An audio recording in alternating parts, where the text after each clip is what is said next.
me see.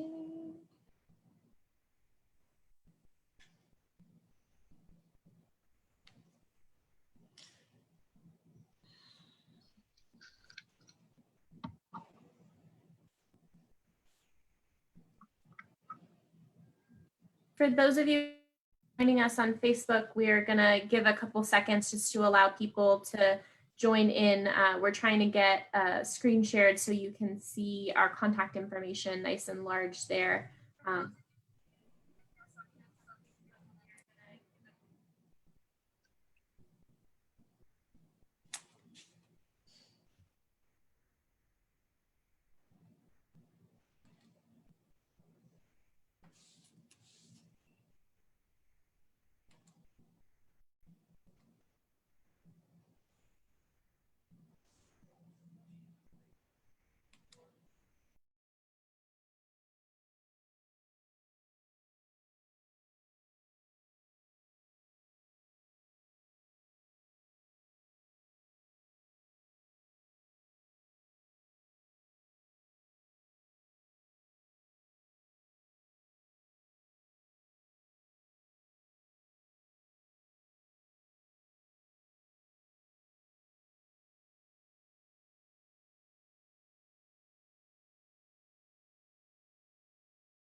All right, thanks for everyone who's been joining and we're seeing the chats come in. So hello, everyone. We're gonna go ahead and stop the screen sharing now so that you can see our faces, so we can say hello to you, introduce ourselves, and then we'll start with some of the questions that we missed from last week. So I am Megan Collins. I was here last week. With me is Megan Berger, one of our other attorneys from the education unit, and Tasha Marshall, our education unit paralegal. Hi, everyone. And we at Disability Rights Maryland are the state's protection and advocacy, which means we're part of a nationwide network of organizations, and we are working to advance the rights of people with disabilities and provide free legal services to Marylanders of any age with any disability. So we'll go ahead and Tasha will start us off. What was the first question from last week? The first question is related to amended IEPs.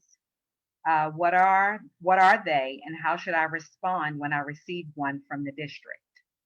And that's for you, Megan. Okay. Hi, everybody. So when schools reopen for the 2020-21 school year, so depending on your district, you might be starting school this coming Monday or after Labor Day. But most, if not all, school districts they're no longer going to be using the individualized continuity of learning plans, or the CLIPs, some districts call them, ICLPs. The temporary distance learning plans that you may have received, they're not going to be using those anymore, and they're going to be reverting back to the full brick and mortar IEP. So your child's full IEP, the one they had before the school closures were initiated, is the starting point, and that's the IEP that has to be implemented. However, as you all know, better than anyone, for many students, COVID amendments or revisions will have to be made to the IEP given the virtual learning environment to ensure equitable access to instruction. So parents should ask themselves what adaptations may be needed to support their child, their students at home, and what changes need to be made to the IEP given the virtual learning environment. And the important thing to remember about these COVID amendments or revisions to the IEP is that they're temporary. The amended IEP is a temporary IEP that's used during the COVID emergency. And as soon as the student is back in the brick and mortar school with in-person instruction, the full brick and mortar IEP returns. And the COVID amendments can be added to the IEP as the distance learning plan in case your district ends up switching back and forth from virtual to maybe a hybrid to in-person. And it's always important to remember that parents can request an IEP meeting at any time to discuss concerns or request revisions to the IEP, especially given what parents observed during the spring with the closures. And if your student went to extended school year, parents are now sort of the experts on their students' learning needs because we're the ones in the rooms with them and observing them. We are told that some districts are mailing amended IEPs to parents and asking that the parents sign the IEPs without a meeting. And that's something similar that happened with the CLIPs and the ICLPs. And so in deciding whether or not to request an IEP meeting to discuss the amended IEP, or whether you should just sign and not request an IEP meeting, we have a few things that we think parents should consider.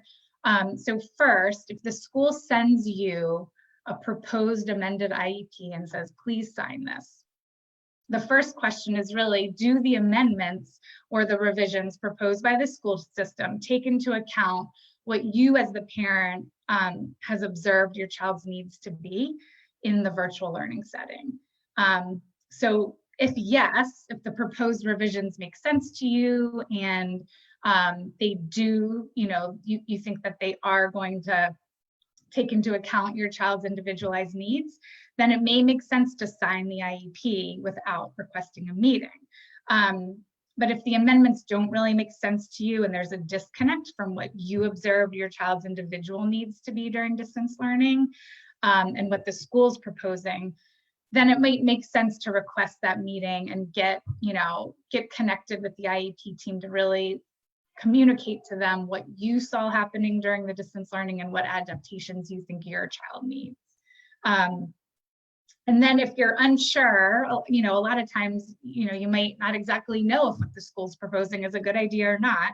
If you're unsure as to whether the amended IEP will be effective, you can consider whether you want to request an IEP meeting now, or do you want to wait a few weeks or a few months to sort of trial and just to sort of observe and see how your child does. Or perhaps your annual review is coming up, in a month or several weeks, and you just kind of want to wait until that point to have the IEP meeting where you can also discuss the COVID amendments to the IEP. And we do just want to make a couple quick notes, and this was similar to advice that we gave about the distance learning plans, the ICLPs or the CLIPs that the schools were sending out in the spring. If you decide to make changes through an IEP meeting, so you're going to do, the school sends you an amended IEP and you say, I want to go have a meeting to discuss this, or maybe the school doesn't send you anything, but gearing up for the school year, that there need to be changes to the IEP. So you affirmatively request an IEP meeting. But if you make changes through an IEP meeting, you want to make sure that the prior written notice for the meeting states that you're not waiving your right to challenge the services being offered to your child during the pandemic, during this emergency, when you're not waiving your right to request compensatory education services, and it should outline any concerns you have about the services being offered. And if you agree to changes outside of an IEP meeting, so the school sends you that amended IEP, you think it looks good, you sign without having a meeting, we recommend that you consider sending a letter to your IEP team chair and principal stating that you're not waiving your right to challenge the services being offered to your child during the pandemic, outlining any concerns you might have about the services offered. And again, that you're not waiving your rate to compensatory education. So sorry, that was a very long answer, but a lot to consider at the beginning of the school year. And I just wanted to jump in and add in there that parents should make sure to find, and we said this last week, find and save a copy of the last in-school IEP so that no matter what changes are made to the IEP during this period of remote instruction, there is a basis for starting back up with services back in school. Obviously, the students' needs might change in the interim as students get older or learn new skills or regress. Having that IEP as a basis to look at what was being provided at the last time the student was in school compared to what they're receiving or to as a starting place of their plan when they go back to school is something that we're recommending would be really important. And I do want to quickly, Tasha, before the next question from last week, acknowledge something that came into the chat about sign language interpreters. In starting these videos, we wanted to make sure that we weren't just providing information in a written format, because previously we'd released written parent guides, but we understand not all parents are most comfortable receiving information in a written format. And so we hear the concern about having an interpreter, and we will work to have one. Obviously, these aren't accessible in Spanish either. And so we're looking at having an event all in Spanish or with translation. And so we will certainly look at having an interpreter because we definitely hear that concern. Okay, so we're going to go to the next question. So the next question is, what are COVID tutoring grants?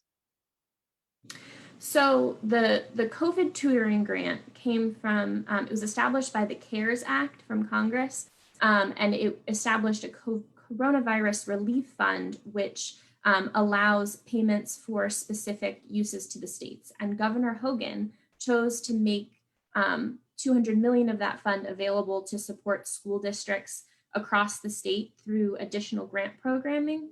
And there were 3 grants, one for technology, one for tutoring, and one for underserved students.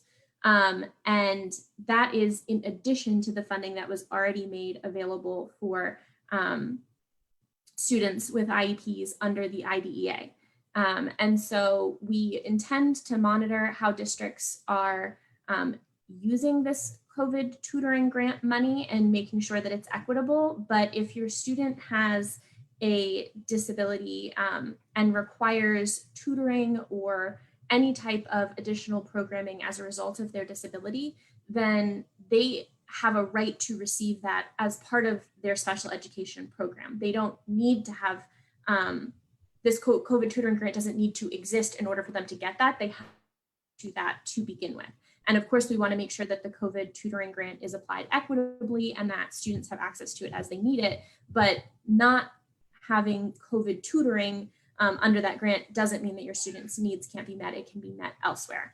And sorry, before I go on, I saw that it was in the comments that the closed captioning wasn't on.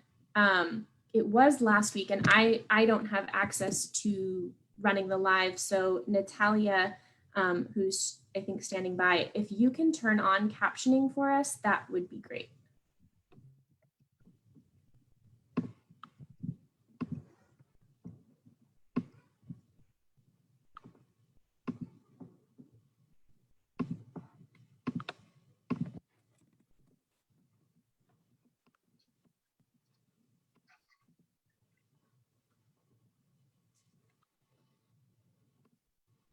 So are we waiting for the closed caption before the next? I'm waiting to see. I don't know if Natalia heard me.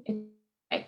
Natalia says it's turned on, so it should be there and be visible. And I apologize if that wasn't on earlier. It should have been. Okay. And so I saw, and now let me pull it back up because I lost my questions. Okay, someone had asked whether a student with a 504 would qualify for a COVID tutoring. I want to stress the COVID tutoring grant is separate from special education. It was money that was allocated to the state and then to the districts because of the recognition that all students are going to suffer from this period of remote instruction. And so it was given to the states and then given to the districts, but it's not, it shouldn't be a barrier for students with disabilities who need services. They should be able to get their accommodations under their 504. They should be able to get under their IEP, and they should be able to have their needs met through that channel. And this should just be an additional way for the district to fund those needs or to meet those needs. But it shouldn't be in any way limiting for students with disabilities. It should be above and beyond what they're entitled to, or a way for the district to provide what they were already entitled to. Tasha, do you want to go with the next question? Sure. And I believe this is a question from last week about schools needing to provide one-on-one aids in home or funds for families to do so. I'm hoping to get more information about how to advocate for that. The viewer didn't catch all of the information about the one-on-one aids in the home from last week. Okay, so we would encourage anyone who missed any part or all of these live videos, you can go back and watch them. We're going to keep them live on the page. And we are going to be keeping track of timestamps of certain discussion points. And so the timestamp from last week for when we discussed one-on-one services was 11 minutes and 25 seconds, and then again at 22 minutes and 29 seconds. So if you go to those parts in the video, you can hear the discussion there in more detail. But as a summary, if it's on the IEP that a student needs a one-on-one and the parent has been providing that service or redirecting them to their assignments, you'd want to document the need for the services and show whether your student has been able to access instruction at all. If they haven't been able to access instruction at all, you'd want to meet with the IEP team and discuss how the school can provide different services or accommodations that would allow your student to access the instruction, or whether that needs to be a one-on-one person in the room. We know that some districts are considering ways of providing that through smaller group pullouts within the virtual learning environment, or utilizing the one-on-one in a distant way where they maybe call and check in with the student or check in remotely with the student in order to provide that service. And for some students, that may be sufficient. If it's not sufficient for your student, then when the team is meeting, the team would need to discuss how the school can be meeting your child's need. Whether that is providing it with district staff or contracting to provide a one-on-one in the home or in the community. An important thing to consider here is that not every student who needs a one-on-one at school will need in-home services. Like I said, some students might need a one-on-one to participate in a large group environment at school, but they might not need that now that they're learning in the home. Additionally, some districts are looking at using paraprofessionals to provide that support. Like I said, the fact that there was a one-on-one in the school building doesn't necessarily mean one is physically needed in the home, but if a child truly can't benefit from computerized learning, it would be important for you to document that. Document if your child has behavioral outbursts, shuts the computer off, walks away, throws the computer. And if your child has regressed, note the areas of regression and ask for an IEP meeting to discuss how the school can meet your students' needs.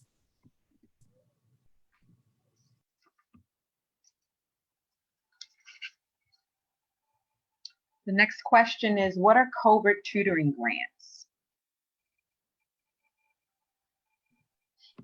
I think Megan Collins covered that question. I think we're on number 5.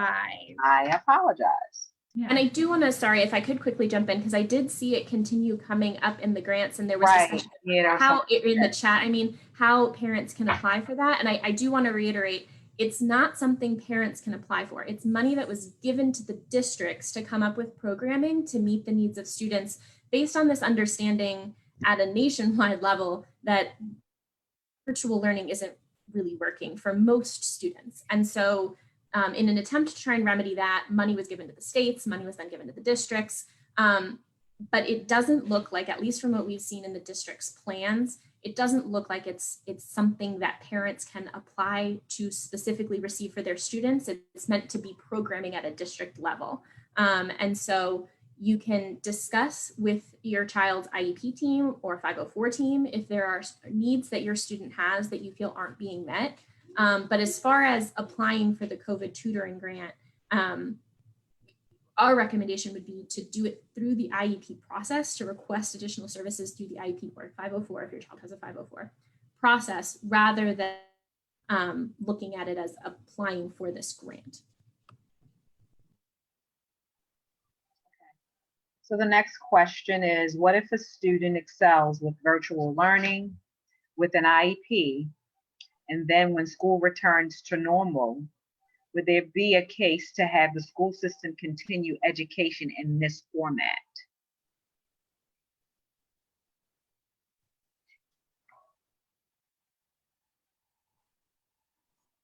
Megan, did you want to answer that question, or do you want me to?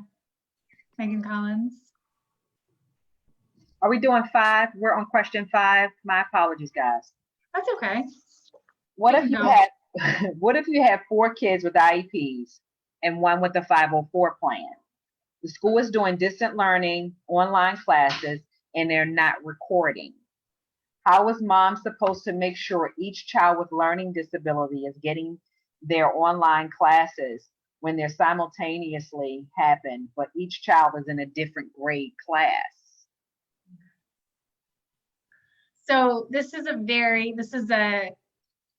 difficult question, if not a downright impossible situation, and one that many parents find themselves in. How to meet the needs of multiple children in the home with different needs, who are all in different classes and different schedules. And there's no easy answer. I think this is something that parents across the country, across the world are grappling with. But these are some things to consider. So the first question, the first thing to consider is, do any of your children have one-to-one aides on their IEPs now that could assist with navigating the day's schedule and keeping the child on track, so that takes some of the burden, off of the parent for that one child? If the answer is yes, if one of your children does have a one-to-one aide on the IEP, you can consider starting discussions with the school to discuss concrete ways that the aide can assist the child throughout the day, so that the responsibility doesn't land on the parent and can sort of free up the parent's time to maybe focus on some of her other children. If the answer is no, which is probably, many students do not have one-to-ones on their IEP. So if the answer is no, consider all of your children's individual needs and how each fared during distance learning in the spring.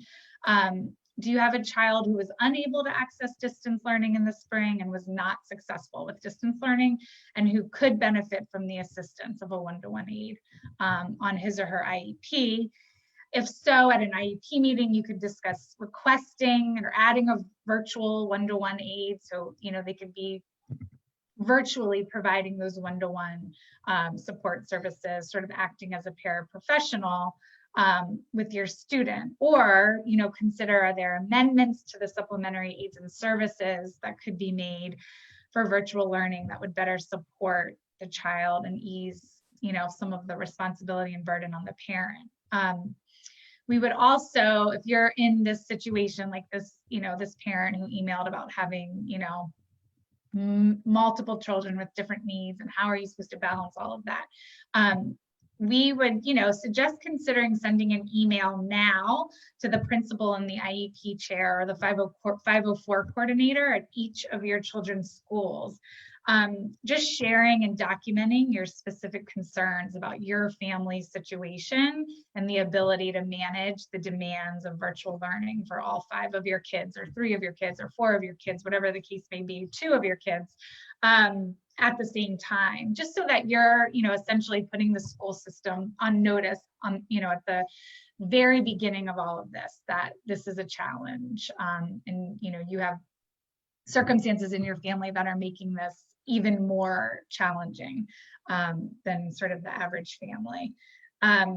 Another suggestion is, for one of your more independent children, Consider allowing that child to navigate the day and the school schedule on their own with minimal assistance from you to sort of free you up, and put the responsibility on the teacher and the classroom staff to engage your child and teach him or her. Parents cannot be expected to be at their children's sides the entire time during virtual learning, even though it feels like that is what's being asked of us. It's an unrealistic expectation. We're all, we're working, we have other kids, we have other responsibilities that don't allow us to be sitting next to our kids, during the entirety of virtual learning. So as hard as it might be, you could sort of just possibly allow the child and teacher trial period to see how it goes with minimal involvement from you. And again, what we've been saying all along, is just continue to document your child's progress. And if virtual learning is not working with your direct assistance and the child's not making progress, you can always go back to the IEP team. And when we say, document your child's progress, whatever works for you, maybe you're keeping a journal, maybe you're taking notes, maybe you're taking videos of your kids, but document their participation in virtual learning, their progress, their IEP goals, their objectives, with their related services, if they're receiving speech or occupational therapy, and doing what you can to sort of document your children's progress and participation allows you to then have some data to go to the IEP team to really communicate, this is what's happening in the home, this is what it looks like, this is my children's, my child's needs, and these are the adaptations that we need moving forward. And I'm gonna jump in because I see in the chat that there's still a problem with closed captioning. I don't have access to the Disability Rights Maryland Facebook page. We have someone on who has admin access, and I asked that the closed captioning be turned on, and she said that it was turned on. I don't know why it isn't working. I don't have a way to turn it on myself. And so the only thing that I can say that we can do at this point is, like I said before, we can make sure to go back and make sure that this information is provided in writing, and that we do have interpreters in the future moving forward, but I can't turn the closed captioning on right now. Apologies. We have one person who's sort of working on the technology piece, and she's saying that it is on. So it seems like we're having a technology issue at DRM. So we apologize for that. And moving forward, we'll do our best to fix that and to provide the information today in written form for everybody. So we're moving ahead to our next question. So there was another clarification question in there about one-on-ones. And so Megan, someone was asking you to clarify if you were saying if a child has a one-on-one on an IEP that applies to multiple children with different needs. It looks like she has one kid with an IEP and a one-to-one and one kid with a 504 without. So if you can just clarify what you meant. I think this question is, does a student need to have a one-on-one on their IEP in order to benefit from it? Or if you have a one-on-one, I think it looks like on one of your child, whether that can be used by multiple children in the same home. Okay, so talks of one-to-ones, in regular school, in-person school, they have, if your child has a one-to-one or a dedicated aide on their IEP, that is sort of, a paraprofessional or a support person that is working directly with your child, in whatever way the IEP describes, sitting with them, helping them throughout their day, supporting them.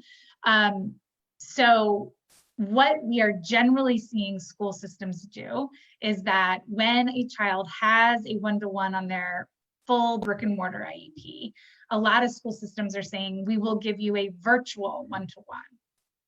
So because most districts are saying we're not sending staff into homes, they'll say, well, we'll give you a virtual one-to-one. And so, and I know, from some of our clients in extended school year, that's worked for some kids. They sort of have their virtual one-to-one who's sort of with them throughout the day. can sort of do, breakouts and call them and check on them, and is actually in the Zoom sessions like live with them. So I think when we're talking about one-to-ones, it's one specific child's one-to-one. It is on their individualized education program. It's on their IEP, and they're working with the child who's, who has that on the IEP. There is a distinction between parents who are making requests for in-person one-to-ones, because they're saying my child has not been able to access virtual learning. They have not been able to participate in virtual learning. They have not been successful with virtual learning. I need an in-person one-to-one sitting next to my student, going about the day with them in order for that child to access virtual learning. And that could be for, a variety of different reasons. So I just wanted to make that distinction between sort of virtual one-to-one services, which is, I think what most districts are offering if you have a one-to-one on the IEP, versus making sort of an additional request for an in-person one-to-one if in fact your child has not been able to access or benefit from virtual learning. But yes, the one-to-one is specific to the child who has the one-to-one on his or her IEP. I hope that answers the question. It looks like, and you did touch on this a little bit, someone was asking how a virtual one-to-one works and whether they can log a child in for their schedule remotely, and if there's any opportunities to get access to an aide in person. So there, and we touched on this more in last week's live, and so you can go to that if you want to hear. Oh, okay, it looks like it did answer that question. So I will just summarize by saying, you can go back if you want more information about how to talk to the district about getting services that your student needs and how to set up meetings. That last week, but thanks for responding in the chat. Thank you. So our next question is, does the State Department guidance also include non-public schools if funding is from school districts? So I'll jump in on this one and just say, yes, the Maryland State Department of Education guidance and technical assistance bulletins generally do apply to non-public schools. And there are some technical assistance bulletins that are specific to non-public schools. So we shared this information on our webpage or on our Facebook page in the announcement about this webinar. We did share links to the page with the technical assistance bulletin. So if you wanted to take a look at those, that's on one of the previous posts about these Facebook. Next question is, what is the expectation for data collection and interpretation for distance learning? So parents should document, as you know, we are sort of harping on, but one more responsibility for the parent, I know, but so parents should document what they're observing, particularly for behaviors. If you have a student who is, when it comes time for virtual learning, if they're shutting the computer off, if they're walking away, if they're refusing to participate, if they're, having sort of challenging behaviors with just sort of the stress of it, or just literally can't sit down to be in front of a computer, document those things. But the school should also still be collecting data on goals, and they should be monitoring the students' progress towards their IEP goals, just like they always do. That does not change in virtual learning. But again, because parents are uniquely situated now to be able to keep their own observational notes of what's taking place, and parents are now sort of, we know the most about what's happening in terms of our children's sort of response to virtual learning. We encourage you to do what you can to note and observe and try to collect in some way, your child's progress. But the school still has that responsibility to collect data and do progress monitoring. So like we said, if your student is not successful in the learning environment, in the virtual learning environment, you'd want to collect data, you'd want to request a meeting with your student's IEP team to talk about how, what difficulties you're seeing and how that can be remedied. On the other side, we had a question about what if a student is excelling with virtual learning with an IEP, and when school returns to quote unquote normal, would there be a case to have the school system continue education in that format? So when discussing education for students with disabilities, one important consideration is that students be in the least restrictive environment. There is a preference to educate students in the environment they would be in if they were not disabled. And so to include them with their general education peers to the greatest extent possible. Generally, the most restrictive setting for students with disabilities is the home or the hospital, and that setting is only used if no lesser restrictive environment is appropriate for that student. So when we're returning back to school, each team will need to determine what the least restrictive option is that's appropriate for each student. There are reasons that a student may continue to need to be educated in the home or hospital. But if a student is excelling in virtual learning, the team should consider why the student is seeing more success in this model than in the traditional model, and should consider how they can replicate that success in a more inclusive setting. So whether that's incorporating technology into classwork, or incorporating chunking of assignments, movement breaks, talking to the parents about whether there was some environmental factor in the home that led to students seeing more success there than they were seeing in the school setting. Similarly, if a student is excelling in virtual learning because they're having fewer behaviors in the home, the school should adjust a behavior intervention plan accordingly. The law recognizes, though, that students should be with their peers as much as possible. So to the extent that a student's needs could be met in school, the school should strive to do that rather than to continue to isolate the students once it's safe to return. Right. Can you please talk about what we can do for preschoolers on an IEP who are supposed to receive OT, speech, and services from a special education teacher in a community-based setting? And can you please explain what we can do for a preschool child on IEP with expressive language and OT goals?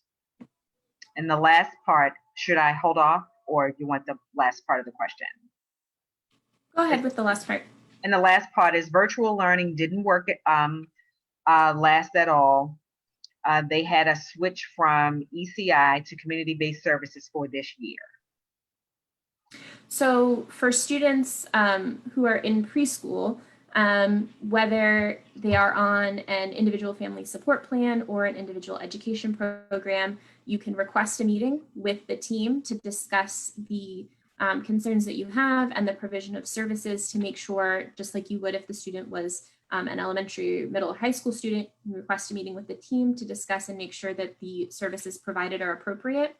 We know that some child care centers are open, but if there aren't in-person services, clear to us how these are going to be provided.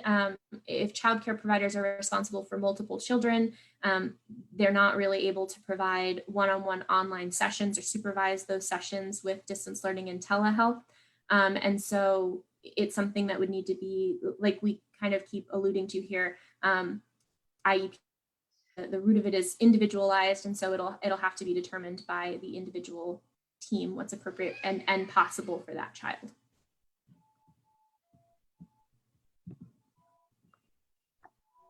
I think that was our last question. Okay, and then some have been coming in the chat today. Exactly. So if you want to, I wanted to go back to one of the callers' questions about, one second. Can we ask teachers to record instruction and set up a flexible schedule? This person has several clients with medical issues impact their ability to attend at the scheduled times. That's the question. So I think, Megan, I'll jump in on that one. I think that's a great question and a good thought. I know from a technology perspective, there are some concerns with recording, depending on if other students are visible or if just the teacher is visible. But if the individual student's disability prevents them from being able to access instruction at a particular time or in a particular manner, then it would definitely be appropriate to meet with the team and to request different accommodations that would allow the student to receive that instruction and to participate in it. Because it certainly, if there's a medical issue that's preventing the student from accessing their education, that's not just an excuse for them to not receive their education. So definitely requesting a meeting with the team and sitting down to think of creative solutions would be a good first step. And I'll jump in because I know we've been receiving questions through our intake line from parents about attendance policies. So, different from the spring was just, no one really knew what we were doing, and the school systems didn't have sort of specific attendance policies for virtual learning. But now we know that in all of the reopening plans, all of the school districts, have attendance policies. And so we've had calls from parents who are really concerned because of a child's individualized needs related to their disability, their health condition, medical needs. What if they cannot be present or attending class, or all of the classes are at different times? And so we know that is sort of top of mind of parents, and I think a lot of schools are trying to have a very flexible attendance policy, so that as long as you need to check your individual school systems or schools attendance policy, but as long as the student is logged on or completing work at some portion of the day, they're present. However, like Megan Collins said, if your child, because of their needs, is not going to be able to follow sort of the standards instructional schedule that's been provided, it's definitely worth requesting that IEP meeting to really talk about how to get creative and how to make sure that your child receives the instruction at alternate times. I want to ask one person who commented a clarifying question. Someone said, how do you recommend pursuing replacement of PT services as part of an IEP? If we could I'm going to answer a different question and ask that you clarify, what do you mean by replacement of PT services, just so that we understand that question a little better and can give you an informed answer. And then Tasha, if you in the meantime can ask one of the other questions from the queue. So there's a question that's still related to the one-on-one piece, and that is my 14-year-old has a one-on-one on his IEP, nonverbal, didn't use his communication device well at all because he was frustrated and had huge behaviors when in school. So even virtual learning won't work. How can he get educated?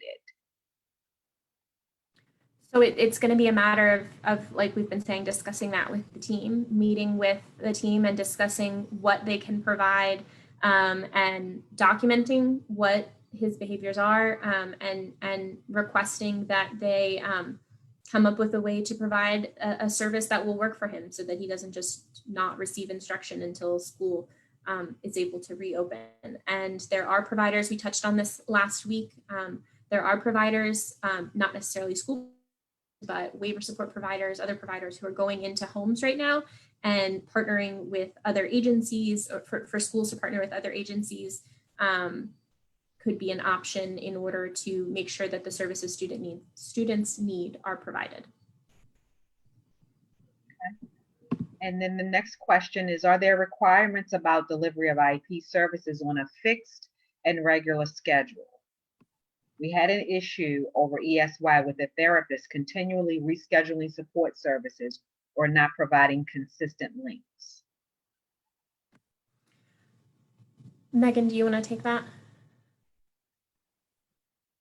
Sure. Right. So, I mean, I think, yes. So I think you absolutely, again, can go back to the IEP team or, send an email to the IEP chair and, teacher, or request an IEP meeting to discuss those concerns. Because if your child due to rescheduling or links not working, if your child did not receive the related services that are mandated by the IEP, then, you know, they would be, they would have to be made up. So those services would have to be made up. But I think bringing the concerns about the inconsistent schedule and the missing links, and, you know, put it in writing too, maybe send an email letting them know that this has been a problem, documenting and recording how many of the services, the related services or sessions were missed because of that. And you know, letting the IEP team know that there's an expectation that that those services be made up. And I want to jump in here too, because I saw a question in the comments. It looks like that PT question that I asked for clarification, and thanks for giving me the clarification. It looks like it was about a student who had PT 30 minutes a week on an IEP, and then the services just dropped off completely since the spring. So similar to what Megan Berger was saying earlier, if there are services that were on your child's IEP before, unfortunately, during the beginning of the pandemic, it seemed like teams, when they were meeting, were selecting things that could be done in the home, but weren't looking at the entire IEP and how to fully implement the IEP in the home environment. And so what they should all have been instructed to do, all IEP teams should have been instructed to do by now, is to really take the IEP as the basis for the services. And so if you're concerned that your child's education plan for right now doesn't meet all of their needs, you can request a meeting with the school district, with the IEP team, and you can ask them to look at, like we mentioned before, the original IEP from the last time schools closed, and you can look at all of the services that were on there and go kind of line by line and say, how will this be provided in a remote environment? How will this one be provided? And so if there were 30 minutes of PT per week, how will that 30 minutes of PT per week be provided? Will it be a remote session with the PT, or will it be, you know, something in the community? How will it be provided? And if the school can't provide it, how can they contract with someone to provide it in a way that will be appropriate to meet your students' needs? Yeah, and I just, not to belabor the point, but we do know that in the spring, a lot of districts took off related services. So on the individualized continuity of learning plan or the distance learning plan that they were providing students during the spring, some of them took off the related services. So we know kids weren't getting their PT, their OT, their speech. Some weren't getting it at all, and some were getting it, you know, through telehealth. But starting in the fall, you are going back to that full IEP that was in place before the closures happened. And that is that's the amount of related services that your students should be getting now. And we of course know that the platform is a telehealth platform that's what school districts are, mostly that's how they are providing the related services. But as Megan Collins said, if that is not working for your particular student, then you go back to the IEP team to make revisions and look at other options. And so we have another question about FAPE, and is FAPE based on what is available to general education students? If what is available to general education students is limited to virtual learning exclusively, can in-person special education services be justified if what a public education looks like right now is so limited? So the free appropriate public education is based on the individual needs of that student and their ability to access the general education curriculum. So if the general education curriculum is provided via a computer and the student can't sit down in front of that computer and access that education, then they aren't receiving that free appropriate public education that they are guaranteed under. And so the district needs to come up with a way to provide that service in another format that would allow the student to have access to that instruction. And it's similar to the way that in an in-person program, students are able to have access to paper-based testing, because even when school buildings are open, we acknowledge that some students access computer-based programming.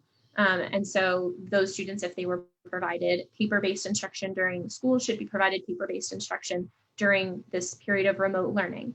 And if students aren't able to sit down in front of a computer and aren't able to benefit from and access that general education that's being provided via the computer, then the district does have an obligation to discuss how that education can be provided in another format that would be accessible to that student. So you see there's a follow-up to your question, Megan C, about, do you see it, about the, you're on mute. Sorry, I see it, the PT. The PT, yes.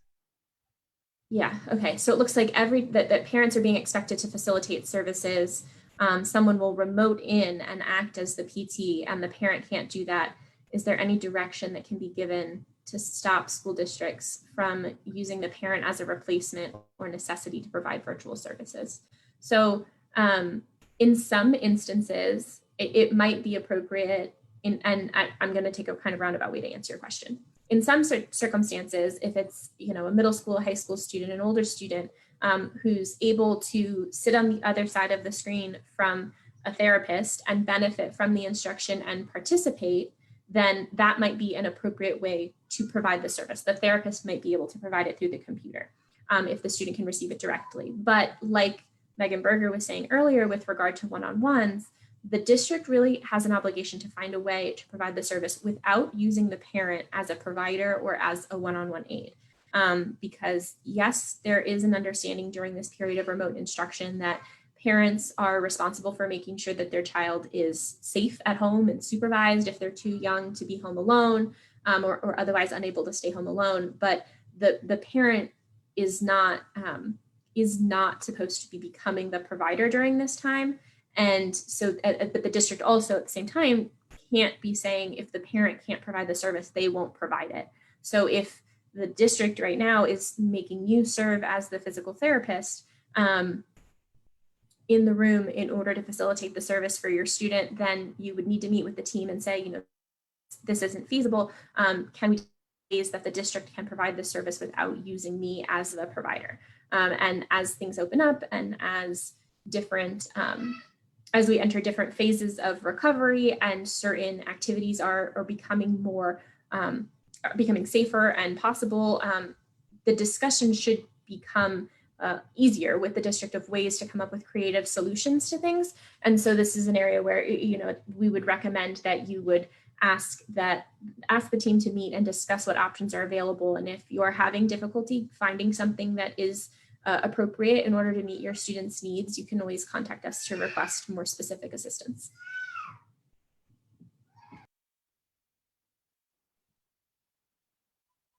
I was just going to say, in different reopening plans, there are some districts who are sort of envisioning sort of centralized sort of centers or locations where related services might be able to be provided in person. As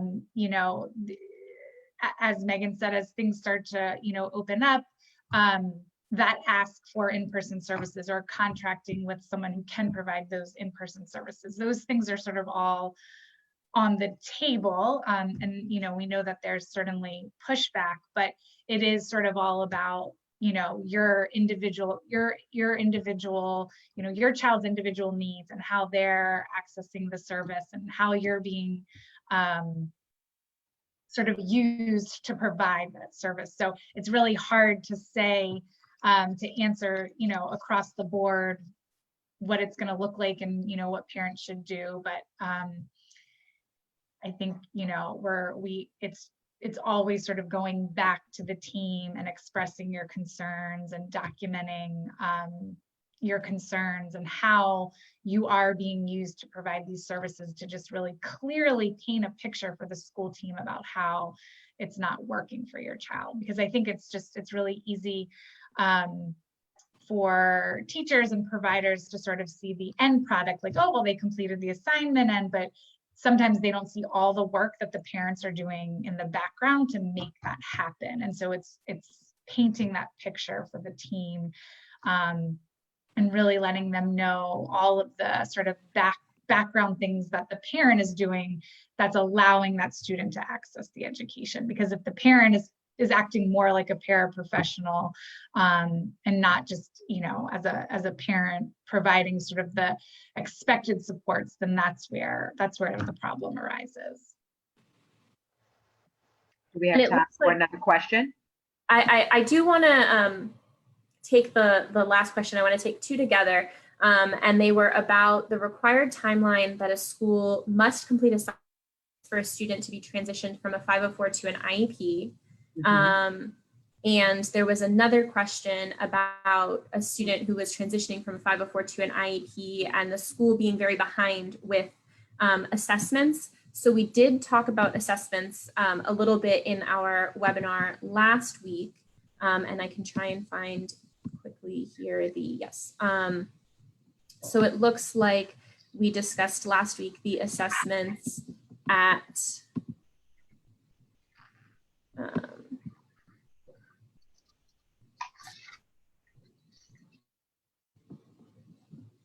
we discussed requesting assessments, it looks like at about 13 minutes, and we discussed it again at 19 minutes and about 45 seconds. So there's some discussion there that you might find helpful. The short answer is that teams do need to be discussing assessments at this point. I think there was a delay at the beginning of the closures because everyone sort of expected we would be going back this fall. And so there was this idea of, well, we'll do those evaluations over the summer when things are safer or back before the fall. But now it's very clear that we're not going back and we can no longer push this off. The timelines haven't been waived. There's still a requirement for students to be evaluated if they're suspected as having a disability. And this is another area where it would be appropriate to discuss with the district what they can provide. If they are providing assessments, some of the assessment centers are open or opening back up. And if the district isn't opening back up for assessments, then it would be appropriate to ask if there are other providers that the district can contract with. So if the student needed an OT assessment or a PT assessment, is there a private provider for that? If the district isn't offering the assessments in person themselves and can't do them over the computer themselves, can they contract with someone? Because depending on the assessment, it might be possible for it to be done remotely. It might be possible for it to be done at the district office or in some other socially distant way, or it might be necessary if the district isn't able to provide that service to contract with someone to do it. But the answer is that the assessment should not be, the period should not be prolonged and students should be getting evaluated. And if you have specific concerns with the district's response or the district's ability to evaluate your child, you can contact Disability Rights Maryland and request assistance. Unfortunately, there were a couple of other questions that did come in, and since we're at 7:30, we're not going to be able to answer them today. We will work to collect any questions that came in during the webinar that we missed, and any questions that come in if anyone is viewing this after it's live, when it's saved on the page. And we will start with those questions next week. We will also be including all of these questions in a written format with their answers. We've, like I said at the beginning, we've released parent guides already in a written format, and we're hoping to be able to do this verbal format for parents who preferred that, but do intend to continue releasing information in a written manner for parents to be able to read. And we are, as I said, working to have these sessions with an ASL interpreter and do the sessions in Spanish as well, so that as many people as possible can access these videos. And with that, we will say thank you for joining us. Thank you for being responsive and participating in the comments, and we will speak to you next week. Good night.